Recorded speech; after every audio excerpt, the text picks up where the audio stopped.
အားလုံးမင်္ဂလာပါအဝင်း channel မှာကြိုဆိုပါတယ်ကျွန်တော်အခုပြောပြမယ့်အကြောင်းအရာကတော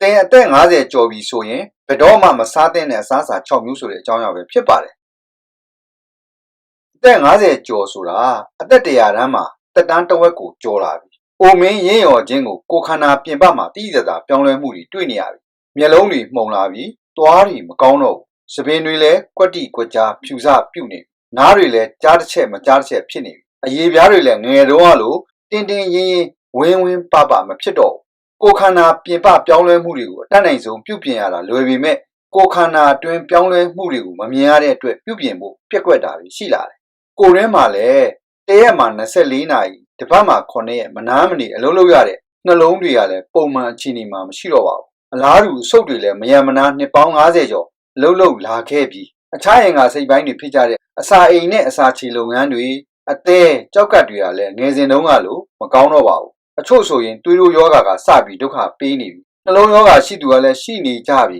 ။စီးချိုယောဂရှိသူတွေကလည်းရှိနေကြပါပြီ။ဒီလိုအခြေအနေမှာဘယ်အစားအစာတွေကစားသင့်ပြီးဘယ်အစားအစာတွေကမစားသင့်ဘူးဆိုတာသိဖို့လိုလာပါတယ်။စားသင့်တဲ့အစားအစာတွေကိုဖော်ပြခဲ့ပြီးပြီ။အစားအစာတွေကိုလည်းဆေးဖြစ်စားသုံးတတ်ရင်ကျန်းမာရေးပိုကောင်းလာပါလိမ့်မယ်။အခုပြောပြမှာကတော့ဘယ်တော့မှမစားသုံးသင့်တဲ့အစားအစာတွေအကြောင်းကိုပြောပြမှာဖြစ်ပါတယ်။တင်ဟာပိုပြီးကျန်းမာခြင်းနဲ့ဆိုရင်အခုဖော်ပြတဲ့အစားအစာတွေကိုဘယ်တော့မှမစားသင့်ဘူးလို့ပြောပြခြင်းပါတယ်။အဲ့ဒီအစားအစာတွေကတော့နံပါတ်1ဆိုတာပါဝင်တဲ့ဖြော်ရည်များဆိုတာပါဝင်တဲ့ဖြော်ရည်ကတော့ပထမဆုံးရှောင်ရမယ့်အစားအသောက်တစ်ခုဖြစ်ပါတယ်။လူတွေကနေ့လည်စာစားတဲ့အခါဆိုတာပါဝင်တဲ့အချိုရည်ကိုတွဲဖက်စားတောက်တတ်တဲ့အလေးကျင့်ဖြစ်နေတာကြာပါပြီ။ဒါကောင်းတဲ့အလေးကျင့်တော့မဟုတ်ပါဘူး။ဆိုတာထဲမှာတကြားအများအပြားပါဝင်ပါတယ်။ဒါဟာစီးကျိုယောဂါကိုဖြစ်စေနိုင်ပါတယ်။ဒါအပြင်နောက်ဆက်တွဲယောဂါတွေလည်းရစေနိုင်ပါတယ်။ဆိုတာထဲမှာပါဝင်တဲ့ phosphorus acid ဟာအရိုးထဲမှာရှိတဲ့ကယ်လ်ဆီယမ်ကိုတိုက်စားသွားနိုင်ပါတယ်။ဒါဟာရိုးဆွေးယောဂါဖြစ်လာနိုင်ပါတယ်။ဆိုတာအရည်ကိုပုံမှန်တောက်သွားမယ်ဆိုရင်နှလုံးယောဂါနဲ့လေဖြတ်ယောဂါတွေဖြစ်လာနိုင်ခြေပိုတိုးလာပါတယ်။တကြားပါဝင်မှုများတဲ့ဆိုတာကိုတောက်သုံးသူတွေဟာကိုယ်လေးချိန်တွေတိုးလာပါတယ်။အရေပြားတွေလည်းပိုအိုမင်းရွတ်တွလာပါတယ်။လူလည်းလေးလံထိုင်းမိုင်းလာပါတယ်။ဆိုတာရေငတ်မပြေတဲ့အပြင်ရေပိုငတ်စေပါတယ်။ဆိုတာအချိုရည်ကိုတောက်မဲ့အစားတောက်ရည်တန်းကိုတောက်တင်ပါတယ်။အဲ့ဒီတောက်ရည်တန်းတဲ့တမယာအရည်ဒါမှမဟုတ်လီမွန်အရည်ကိုညှစ်ထည့်ပြီးတောက်တာကကျန်းမာရေးနဲ့ပိုညီညွတ်စေပါတယ်။ဒါမှမဟုတ်ရင်လည်းတစ်မှသာတင်အိမ်မှာတစ်သီးဖြော်ရည်တစ်ခုခုကိုဖြော်တောက်တာကပိုကောင်းပါတယ်။နံပါတ်2အမြန်စားအစားအစာများ fast foods အမြန်စားအစားအစာတွေကိုအသက်အရွယ်မရွေးရှောင်သင့်ပါတယ်။အထူးသဖြင့်အသက်50ကျော်သူတွေအတွက်အထူးရှောင်ကျဉ်သင့်ပါတယ်။အမြန်စားအစားအစာတွေကိုရှောင်တာဟာတင့်ရဲ့ကျန်းမာရေးကိုတင်ထိန်းသိမ်းရရောက်ပါတယ်။ဘာကြောင့်ဆိုတော့အမြန်စားအစားအစာတွေဟာနံပါတ်1ကယ်လိုရီပါဝင်မှုများတဲ့အစားအစာဖြစ်ပါတယ်။အမြန်စားအစားအစာတွေမှာဖြတ်မြတ်ကယ်လိုရီ1000ကျော်ပါဝင်ပါတယ်။ကယ်လိုရီများလုံးတဲ့အစားအစာဖြစ်တဲ့အတွက်ကိုယ်လေးချိန်တိုးလာပါတယ်။ကိုယ်လေးချိန်တိုးလာတာနဲ့အများနောက်ဆက်တွဲပြဿနာတွေအများကြီးဖြစ်လာနိုင်ပါတယ်။နံပါတ်2ပြေဝစီနဲ့ကိုလက်စထရောများလွန်းတဲ့အမြန်စားအစားအစာတွေမှာပြေဝစီနဲ့ကိုလက်စထရောအများကြီးပါဝင်ပါတယ်။ဒီလိုအများပြားလွန်းတာကြောင့်သွေးကြောကြိမ်မီနှလုံးရောဂါကိုဖြစ်စေပါတယ်။နံပါတ်3ဆိုဒီယမ်အများပြားပါဝင်ပါတယ်။အမြန်စားအစားအစာမှာဆိုဒီယမ်အများကြီးပါဝင်ပါတယ်။ဒါကြောင့်သွေးတိုးယောဂါကိုဖြစ်စေပါတယ်။ဒီချိန်မှာအသက်50ကျော်သူတွေဟာသွေးတိုးယောဂါကရှိနေကြတာများပါတယ်။အမြန်စားအစားအစာကိုစားတာဟာသွေးတိုးယောဂါကိုပိုဆိုးစေပါတယ်။သွေးပေါင်ကြီးထပ်တက်တဲ့အတွက်လေဖြတ်ယောဂါကိုဖြစ်စေနိုင်ပါတယ်။နံပါတ်4အမြန်စားအစားအစာမှာ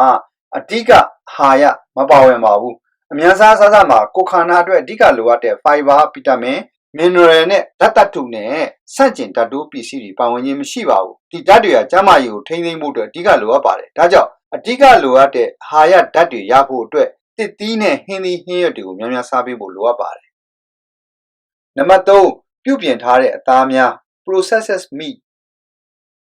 တင်အသက်50ကျော်လာပြီဆိုရင်ကျန်းမာရေးကောင်းလာဖို့အတွက်ပြုပြင်ထားတဲ့အသားတွေကိုရှောင်သင့်ပါတယ်။ပြုပြင်ထားတဲ့အသားထဲမှာကြိတ်ထားတဲ့အသား sausageဝဲဥကြောင်းညှက်ပေါင်မုတ် hot dog နဲ့ daily အသား daily meat ပါဝင်ပါတယ်။အဲ့ဒီအစားအစာတွေထဲမှာပြည့်ဝစီနဲ့ဆိုဒီယမ်အများပြားပါဝင်ပါတယ်။ဒီအစားအစာတွေကိုအစားများလာရင်နှလုံးသွေးကြောခြင်းယောဂါသွေးတိုးယောဂါနဲ့စီးကျိုယောဂါတွေကိုဖြစ်စေပါတယ်။ပြုပြင်ထားတဲ့အသားတွေမှာ nitrate ပါဝင်ပါတယ်။အဲ့ဒီအသားတွေကိုတာရှည်ခံပစ္စည်းတွေထည့်ထားတဲ့အတွက်ကင်ဆာယောဂါဖြစ်နိုင်ခြေအလွန်များပါတယ် ပြုပြင်ထားတဲ့အသားတွေကိုစားမဲ့အစားလက်ဆက်တဲ့အသားငါးတွေကိုစားသုံးသင့်ပါတယ်ကြက်ရေမုန်သားနဲ့ငါးတွေကိုအစားထိုးစားတာကပိုကောင်းပါတယ်တစ်သီးဟင်းသီးဟင်းရွက်ပဲမျိုးမျိုးတွေကိုစားတာကကျန်းမာရေးကိုပိုကောင်းစေပါတယ်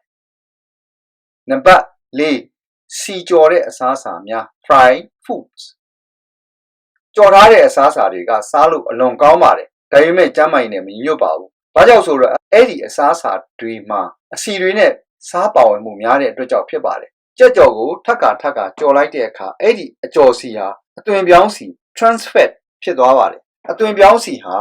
ကျန်းမာရေးကိုဆိုးဝါးစွာထိခိုက်စေပါတယ်စီကြော်အစားအစာတွေဟာနှလုံးရောဂါနဲ့အခြားကျန်းမာရေးပြဿနာများစွာကိုဖြစ်စေပါတယ်စီကြော်အစားအစာတွေဟာစားတာများရင်ကိုယ်လေးချိန်လဲတိုးလာပါတယ်ကယ်လိုရီလည်းများပါတယ်စီကြော်အစားအစာတွေကိုစားမဲ့အစားကျန်းမာရေးနဲ့ညီညွတ်တဲ့နီလန်းတွေနဲ့လှုပ်ရှားလို့ရပါတယ်အဲ့ဒါတွေကတော့အစားအစာတွေကိုမိခင်စားတာနဲ့ air fryer ကိုအသုံးပြုပြီးလှုပ်ရှားနိုင်ပါတယ်အဲ့လိုနီလန်းနဲ့လှုပ်ရှားတဲ့အခါစီကိုအနှဲငယ်သာအသုံးပြုရတဲ့အတွက်ကျန်းမာရေးနဲ့ပုံညွတ်တာကိုတွေ့ရပါတယ်ပြီးတော့အဲ့ဒီလိုကြော်ထားတဲ့အသားတွေကလည်းနူးညံ့ပြီးစားလို့အလွန်ကောင်းတာကိုတွေ့ရပါတယ်နံပါတ်5ပြောင်းဆန်စားတဲ့နီတဲ့အသား grain fed red meat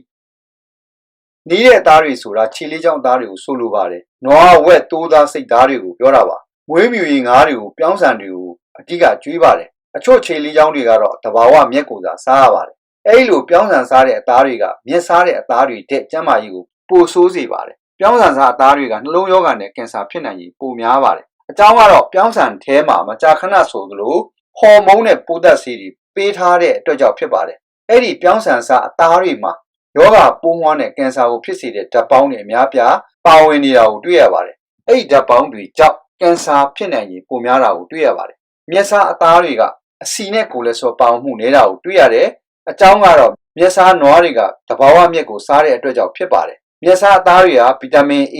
ဗီတာမင် E နဲ့ဆန့်ကျင်ဓာတ်တိုးပစ္စည်းတွေလည်းပြောင်းဆန်စားအသားတွေတဲ့ပိုများတာကိုတွေ့ရတယ်ဒါကြောင့်ဒီရဲ့အသားတွေကိုရှောင်နိုင်ရင်အကောင်းဆုံးပါပဲဒီလိုရှောင်နိုင်နှလုံးရောဂါနဲ့ကင်ဆာရောဂါဖြစ်နိုင်ခြေကိုအများကြီးချော့ချနိုင်ပါတယ်နံပါတ်6ဆိုဒီယမ်ပါဝင်မှုများတဲ့အစားအစာများ excess sodium အသက်50ကျော်လာပြီဆိုရင်အစားအစာတွေထဲမှာဆိုဒီယမ်စားပါဝင်မှုများတဲ့အစားအစာတွေကိုရှောင်သင့်ပါတယ်ဆိုဒီယမ်ပါဝင်မှုများတဲ့အစားအစာတွေကိုမစင်မကျင်စားတာများသွားရင်သွေးပေါင်ခြင်းတိုးစေပါတယ်နှလုံးသွေးကြောဆိုင်ရာယောဂါတွေဖြစ်နိုင်ခြင်းပိုများလာပါတယ်အစာအိမ်ကင်ဆာလည်းဖြစ်လာနိုင်ပါတယ်ကိုယ်လေးချိန်တိုးလာပြီးဝါတဲ့ဝါလာစီတယ်အယိုးဆွေးယောဂါကိုလည်းဖြစ်စေပါတယ်ကြောက်ကပ်ယောဂါတွေကိုလည်းဖြစ်စေနိုင်ပါတယ်လူတစ်ယောက်အတွက်တစ်နေ့တာလိုအပ်တဲ့ဆိုဒီယမ်စားဟာ2300မီလီဂရမ်ဖြစ်ပါတယ်အရွယ်ရောက်လူတစ်ယောက်ဟာအဲ့ဒီထက်ပိုမစားသင့်ပါဘူးသူသေနာပြုခြင်းများအရာလူတွေဟာဆိုဒီယမ်စားကိုတစ်နေ့3400မီလီဂရမ်ကနေ4900မီလီဂရမ်အထိစားနေတာကိုတွေ့ရတယ်ဒါကြောင့်ခံမှန်းခြေလူဦးရေ1.89သန်းကျော်ဟာနှစ်စဉ်နှစ်တိုင်းလိုဆိုဒီယမ်စားပါဝင်မှုများတဲ့အစားအစာတွေကိုစားပြီးသေဆုံးနေကြပါတယ်ဆိုဒီယမ်စားပါဝင်မှုများတဲ့အစားအစာတွေကတော့ငပိငချောက်ကြက်ခိုးတင်ထားတဲ့အသားတွေဘေကွန်ဟမ်ဆော့ဆိတ်ငါးတစ်တာပရီးတိုပီဇာတန်မူးနဲ့လုပ်ထားတဲ့ဟင်းကြိုတန်မူးနဲ့လုပ်ထားတဲ့ဟင်းသီးဟင်းရွက်နဲ့တန်မူးနဲ့လုပ်ထားတဲ့ပဲမျိုးမျိုးတို့ဖြစ်ကြပါတယ်အဲ့ဒီအစားအစာတွေကိုရှောင်သင့်ပါတယ်အစအဆုံးကြည့်ရှုအားပေးတဲ့အတွက်ကျေးဇူးတင်ပါတယ်နောက်လွယ်လွယ်ကူကူကြည့်ရှုနိုင်ဖို့အတွက် subscribe ကိုတစ်ချိန်နှိပ်ပေးထားပါလို့မေတ္တာရက်ခံပါတယ် like နဲ့ share ကိုလည်းနှိပ်ပေးစီခြင်းပါတယ်လူသားအလုံးလွတ်လပ်ပျော်ရွှင်တဲ့ဘဝတွေကိုပိုင်ဆိုင်ကြပါစေလို့ဆုတောင်းလိုက်ပါတယ်အားလုံးကိုကျေးဇူးတင်ပါတယ် Have a nice day